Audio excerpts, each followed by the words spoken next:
পাহাড়ের সৌন্দর্য ও বৈচিত্র্য বিশ্বের কাছে তুলে ধরতে পার্বত্য জেলা বান্দরবানে অনুষ্ঠিত হয়েছে হাফ হিল ম্যারাথন প্রতিযোগিতা সিজন 2।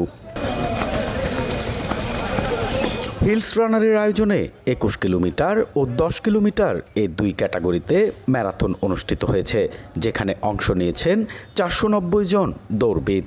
সকাল 6টায় স্থানীয় রাজার মাঠ থেকে শুরু হওয়া এই প্রতিযোগিতা শেষ হয় সকাল 10টায়। আঁকাবাঁকা উঁচু নিচু পাহাড়ি সড়কে রোমাঞ্চকর এই আয়োজনে অংশ নিয়ে উচ্ছ্বসিত দৌড়বিদরা। পাহাড়ে হাফ ম্যারাথন অসাম ভাই, এক কথায় অসাম। মেঘ, বৃষ্টি, এই পাহাড়, এই আবহাওয়া, এই সবার সাথে হাঁটা দৌড়ানো অনেক অনেক অনেক ভালো লাগছে ভাই। এই প্রথম ম্যারাথন দৌড়ে অংশগ্রহণ করেছি। রাজার মাঠ থেকে ভোরে উঠে মিলনচিরি হয় আবার রাজার মাঠ। আমার খুব ভালো লাগছে। যদিও অনেক পিছিয়ে পড়েছি, বাট দেখি চেষ্টা করবো যতটুকু পারি ফুলটা শেষ করার জন্য। ম্যারাথন করলে ফিজিক্যাল ফিটনেসটা ভালো থাকবে এবং বিভিন্ন রকমের অসুখ বিসুখ থেকে নিজেকে সেফ রাখা। একটা হচ্ছে গেট টুগেদার, 2 নম্বর হচ্ছে অ্যাডভেঞ্চার, 3 নম্বর হচ্ছে সবাই মিলে একটু আনন্দের সাথে লাইফটাকে উপভোগ করা। এখানে মধ্যে বড়রা অংশগ্রহণ করেছে, শুধু আমি ছোট আছি।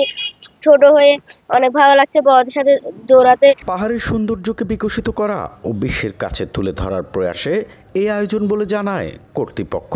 বান্দরবান হিল হাফ ম্যারাথন আমরা দ্বিতীয়বার মতো আয়োজন করেছি। পাহাড়ের সৌন্দর্যকে পুরো বাংলাদেশে ছড়িয়ে দেওয়ার জন্য আমাদের এই আয়োজন। এর আগে গত 26 এপ্রিল বান্দরবানে প্রথম হাফ ম্যারাথন প্রতিযোগিতা অনুষ্ঠিত হয়। এন এ জাকির, সময় সংবাদ, বান্দরবান।